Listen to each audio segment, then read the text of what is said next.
Hello and welcome to Ethics and Society. And this week we are going to be looking at modules 8A and 8B. 8A on the state of social contract and 8B on capital punishment. So for this week, what I'd like to do is take a look at one particular social contract theorist by the name of Thomas Hobbes.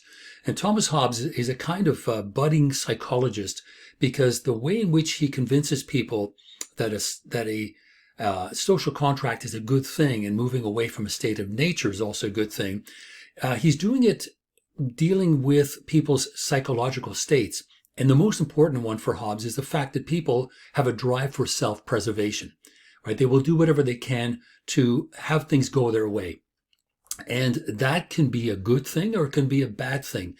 And Hobbes is trying to cast it in a positive light by saying, look, if you have this drive for self-preservation, then listen to me and listen to what I have to say regarding the positive qualities of a social contract. What Hobbes is trying to do is convince individuals that they should leave a state of nature, which in any other circumstances, according to Hobbes, is an awful thing.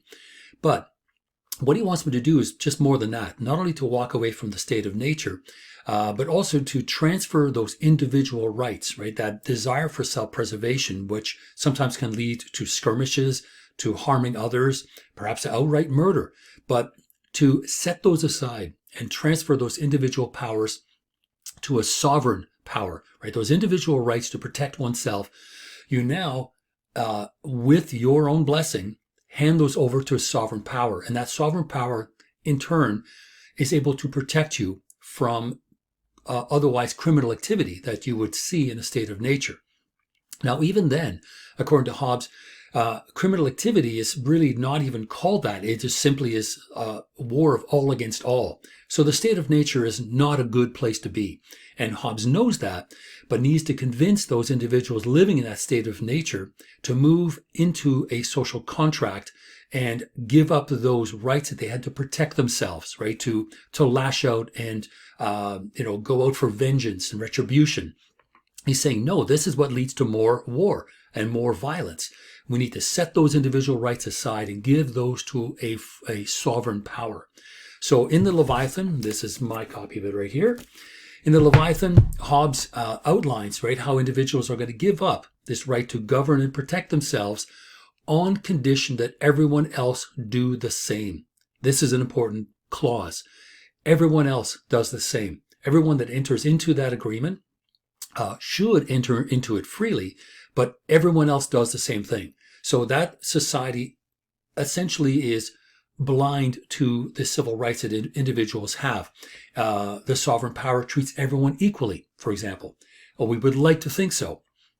So not only that, but the new society, in it, the sovereign power reserves the right to punish individuals that don't obey the law. And this is something that is in our minds in 2020, not that it's harmful, but we have to acknowledge the fact that the sovereign power that we now will look at as an absolute power, right? This is for Hobbes, this absolute power that we give it the right to put us to death if we misbehave. Now, it isn't obviously jaywalking or, spitting on the sidewalk, but high crimes, right? Murder, treason, kidnapping, rape, serious crimes. So we enter into the agreement. We set aside those individual rights to protect ourselves.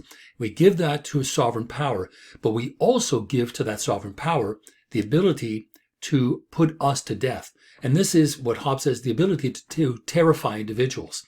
And so it is important because otherwise the contract really has no sort of no legs to stand on, right? The sovereign power can threaten, but nothing happens. No, that sovereign power is absolute, and it can put us to death if it believes that we have done is serious enough. It has to be a serious crime, not some kind of misdemeanor. So for Hobbes, he needs to look at the kinds of individuals that he finds in the state of nature. And he finds that those human beings that live there are somewhat individualistic and sort of concerned with self-preservation, right? They are ethical egoists of the best or the worst kind, we might say. And these individuals will further their interests under any means necessary. Therein lies the fact that they will likely kill each other.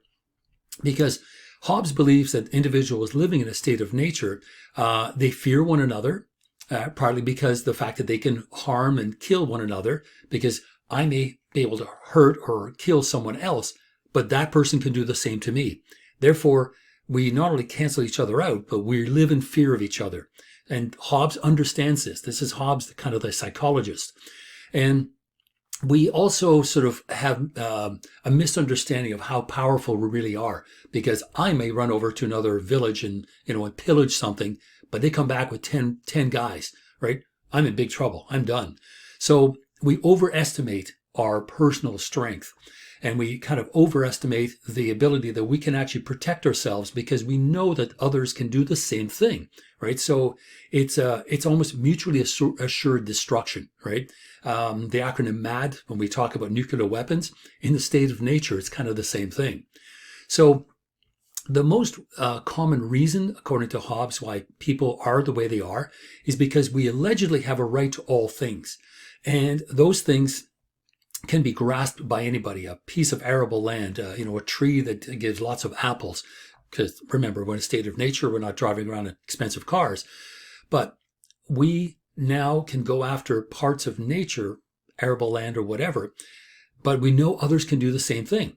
And so if that's the case, Hobbes believes that the first foundation of our natural right is the ability to protect our own life, our family, our loved ones, and our belongings. Now, I say belongings here because we're not even at the level of property, because property indicates that we can prove that we own it.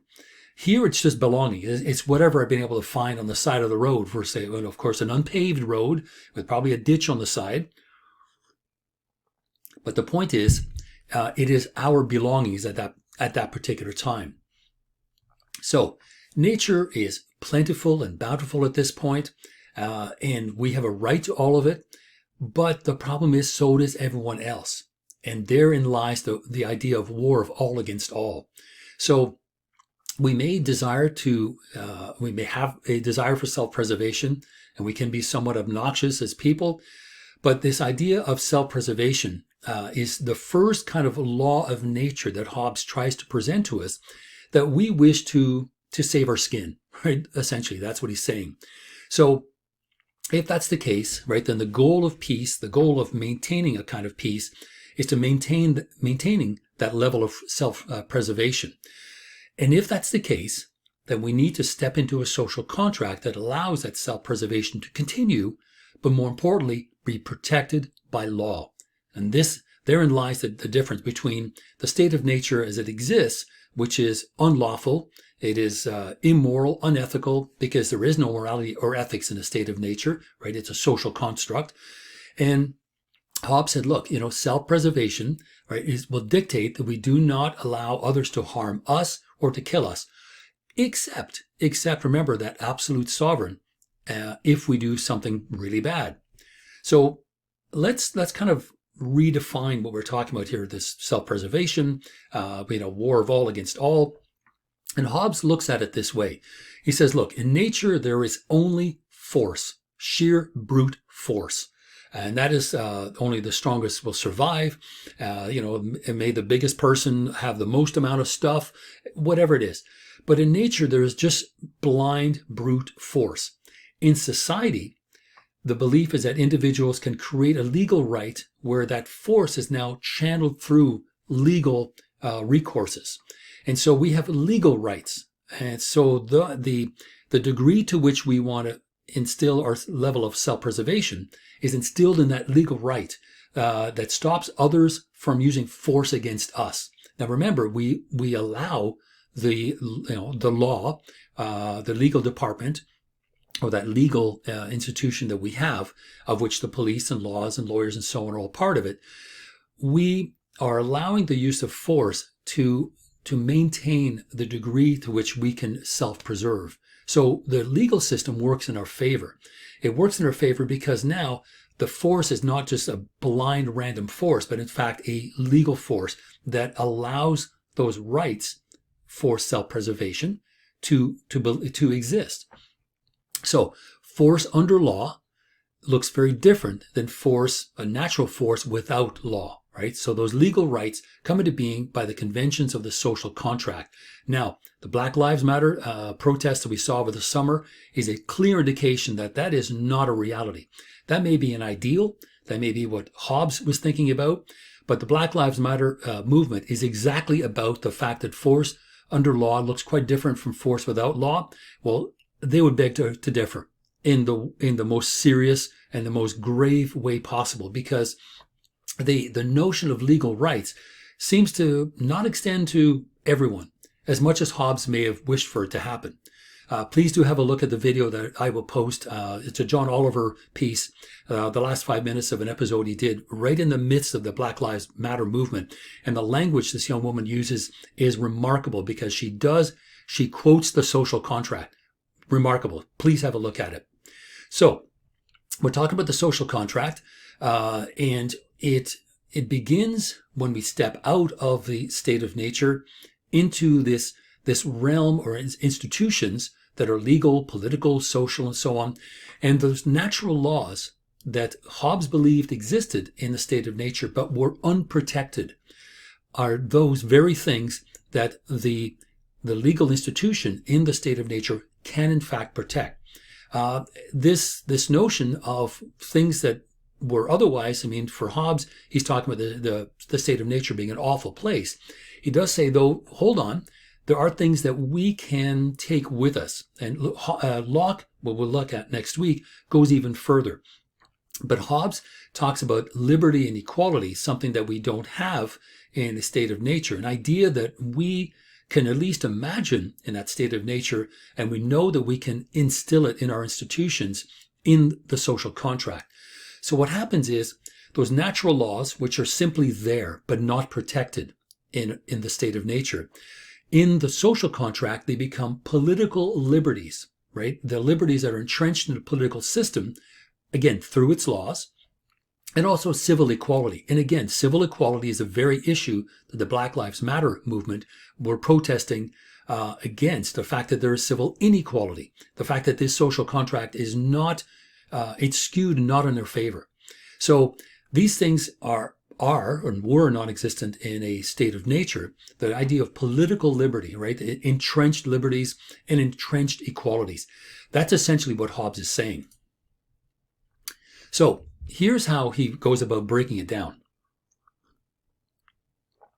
He talks first of all about the laws of nature, and he says, okay, what we need is self-preservation. We wish to survive. So he says, peace is to be sought after where it may be found, and if not there, to protect ourselves against war. That's war of individuals, war of communities, war between nations. Remember, Thomas Hobbes lived through the English Civil War. I can't imagine what that would be like. But he wanted to build a secular nation state that would be less likely to erupt in violence over religious matters. He found that religious matters were almost more dangerous than political differences.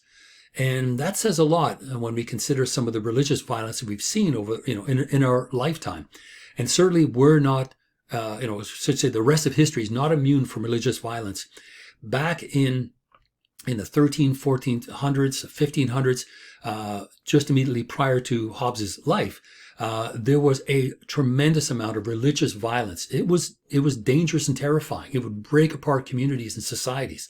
So this is why Hobbes is going, we need to make build a secular nation state, one not built on religion, but built on ethics and morality, something he believed did not exist in the state of nature. So to get back to what he was saying, he says, first of all, peace is to be sought after, and if not, to at least protect ourselves against war. And as a result of trying to maintain peace, the right of all men, individuals, the right of all individuals to all things ought to be abolished. A kind of free-for-all. And we need to abolish that, while other rights ought to be transferred or relinquished. And what he means by that is the ability for us to protect ourselves, to take the law into our own hands, is essentially what he's saying. That needs to stop, because that is what leads to retribution, vengeance, and just an endless cycle of violence. So 3, People should seek peace by joining together and agreeing to transfer some of their rights. These are the rights I've been talking about. The rights to protect oneself, the rights to retaliate, vengeance and so on, or to just go and steal something that you would like but belongs to someone else. That has to stop, right? Because it's technically not, may be able to covet someone else's stuff, but be prepared for the consequences. So he says people should seek peace by joining together and agreeing to transfer some of their rights to a common power. That right to protect oneself now is transferred to that sovereign power, that third party. And 4, what he calls this whole arrangement, this transfer from a state of nature to a social contract, that's what he calls this transfer of power that creates and maintains a social contract. So it's done through what he calls councils. And the act of transferring is called a union, right? A social union, bringing people together. And it results in a civil society. And here the key word is civil, right? People behave. And people are going to behave. Why? Because there is the threat of death if you do something serious. Kidnapping, rape, murder, treason, all these things that would destroy either a family, a community, a nation.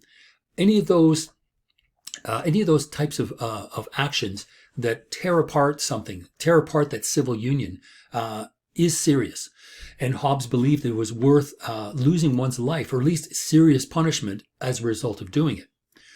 Now, that was Leviathan, another book that Hobbes wrote. Hobbes essentially wrote the same book, or had the same content, approached it from different angles. But in Elements of Law, Natural and Political, this is, again, the same sort of idea, presenting the notion of a social contract, and it is persuasive. It makes a political argument, and it tries to create this sort of logical construct that we now engaged in thinking about, and we see that it is reasonable, right? We use our reason. And as much as Hobbes believed that we were otherwise horrible people, he and Locke both believed that we had a level of reason that was already pre-existing in a state of nature. Because if not, we couldn't understand that moving from one to the other, right, from a state of nature to a social contract, was even feasible, was even usable or desirable. So Hobbes needs to at least give us some semblance of intelligence to turn around and see the logical construction that is the social contract. So what Hobbes is trying to do here is to present, and again, much the same way, using both a psychological persuasion and a political persuasion, that this is in fact a very good idea. And what he does in this book is he talks about, first of all, human nature, our nature, our dispositions, and he also talks about government and politics, because once you can articulate what types of people are going to be entering into this social contract, once you have those folks, then you can start building institutions around it. And this is something that Aristotle does. We'll talk about it in a few weeks when we talk about Aristotle's ethics of virtue. Aristotle was also trying to do something similar, which was to create good citizens who then would be mirrored in good institutions, rather than forcing an institution on less than desirable individuals. Kind of, that's the way he's saying it. So here in Elements of Law, what Hobbes is trying to do is support his political argument by using a kind of sort of rather savvy style of psychology. And he does it in a way that is both desirable and presentable, because we can see ourselves in what he's talking about. And so in the section on human nature, Hobbes talks about us and our foibles, our good and bad points, but he kind of narrows it down to these two things.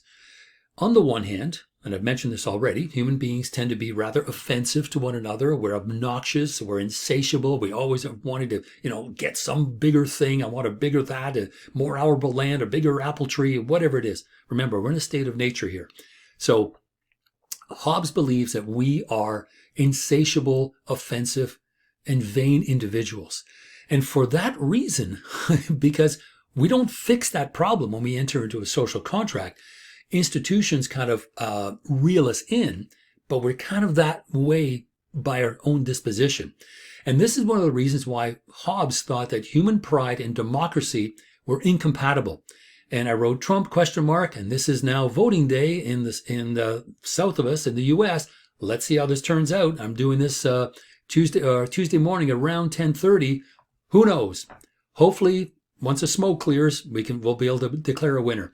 But Hobbes believed that human pride, which is our natural disposition, right? Because we're insatiable, we're vain, we're offensive, we're all about self-preservation. It's a kind of pride. And he says democracy is incompatible because we're simply going to either look to vote for someone that is like us, which is why at certain times in history, some of the strangest people have been elected, as others just simply take over if they're dictators. But democracy and human pride for Hobbes are, in a sense, incompatible, which is one of the reasons why he goes for a sovereign monarch. And not only that, but an absolute monarch. So there's the one thing. Human beings are offensive and vain and insatiable and filled with pride.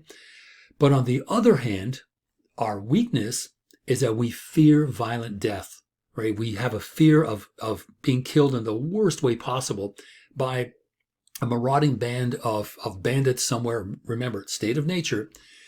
But those two elements that we have in nature, we've got that fear of death, right? We're offensive, but somehow Hobbes gives us at least a modicum of intelligence in the form of reason, because without it, we wouldn't look at moving into a social contract as a good thing. So Hobbes needs to at least give us that little nugget. So he says, look, those destructive are sort of attributes that are part of human nature. We need to really be careful as to how we channel those in the social contract. And if that's the case, right, the fear of violent death can be taken care of by creating and constructing and maintaining a legal institution that protects us from not the fear, we have the fear, but protects us from the possibility of violent death. That's not to say people do not continue to murder. We have a fascination in this culture with serial killers for whatever reason, but we know people are often murdered in the worst way possible. The hope is that the legal institution and the repercussions of committing murder are serious enough to stop the majority of people from committing it. And that's the hope, right? It's in an ideal world. But we have this fear of violent death. And so if that's the case, Hobbes uses that sort of to his advantage by saying, look, if you fear this, let me construct a legal institution that will protect you from that fear. And this is essentially what he does. And he does it two ways. He says, look, individuals are egotistical beings, and we're motivated by our ego, right? Self-preservation, right? It's all about me. So we're egotistical beings, and we also fear violent death. It's one of the worst fears that we have. Now, if that's the case, we combine them together and say, no, this legal institution that is part of and forms the foundation of the social contract will protect you.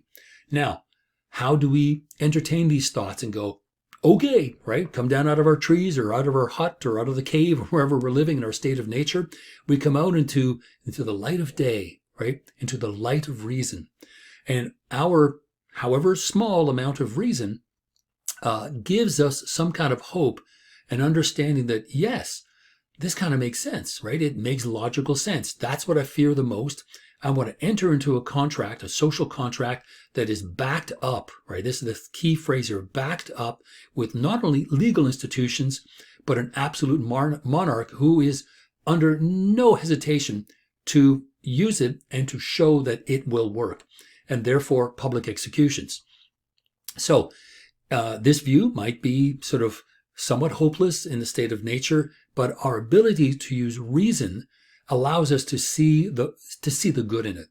And to see the good in it is to turn around and say that, yes, we are going to live under these particular rules. We're going to set aside, not even our political differences. We're going to set aside our right, our so-called right in a state of nature to attack others that take our stuff rather than taking them to court or suing them or calling the police. That's what we can do now. We have legal recourse to protect ourselves from violence or theft and these kinds of things. So the only acceptable way, right, of depriving these laws is by careful application of reason And this is exactly what Hobbes wants us to do. He wants us to apply reason to the state of nature that we're presently in and see that the social contract is a better way of life.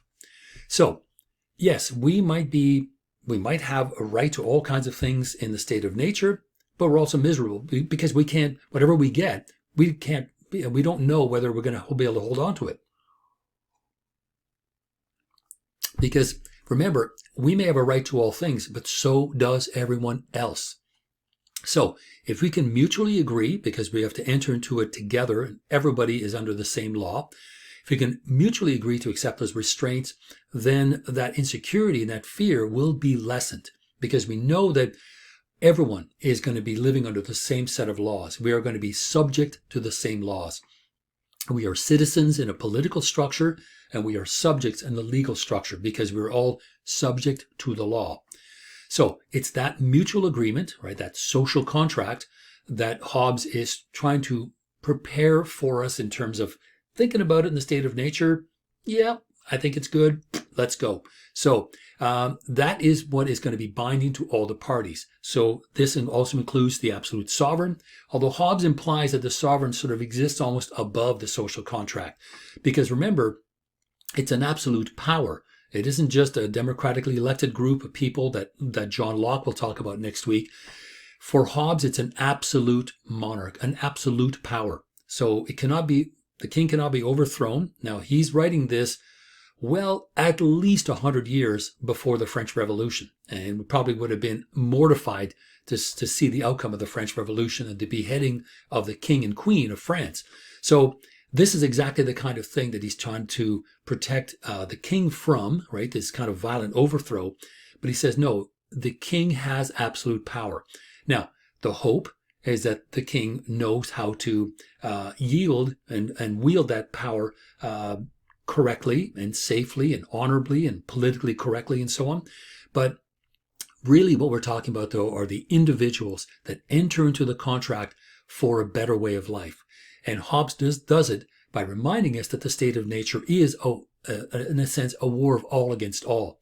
And by stepping away from it, using reason to understand the elegant logic of this notion of a social contract, where the things where we had inequality and some kind of vague idea of liberty and freedom was not protected, right? It was not protected under any kind of laws or institutions. The social contract does exactly that. Now, one thing I want to just point out is with Locke and with Hobbes, excuse me, with both of these thinkers, the state of nature is a kind of hypothetical situation. Imagine that you are an artist, a sculptor, and you have a block of granite or marble or whatever, it's 12 feet high, and you want to sort of chisel and shape a beautiful sculpture out of it. So you build a scaffolding, right? So you build a scaffold around this block, and you use the scaffold to create this beautiful thing. Consider the state of nature as the kind of scaffolding, right? This hypothetical scaffolding around this block of marble, that the end result is going to be this wonderful social contract that should be applicable to everybody. But as we saw this past summer, and in fact over the last 4 years, allegedly in the US, that it doesn't apply to just everybody. Different people get treated differently. We have a similar problem with the Indigenous community and people of color in Canada. So it isn't just an American thing. It's a North American thing, and very likely around the world. But what I'm getting at here is, in an ideal world, the social contract should protect everyone, and everyone should be equal under the law. And it is entrenched. But systematic racism is not something that Hobbes built into the system. It just grew into it simply because in the same ways we are insatiable and vain and horrible, those institutions became corrupted by the very people that wield power within it. So I digress, but right now just keep that in mind because the state of nature is a kind of hypothetical what if, right? And it's used to justify a social contract. Now, not to say if state of nature is better. Jean-Jacques Rousseau, that we'll talk about next week, thought it was absolutely perfect. And it's society that puts us into shackles and chains. We'll get to that.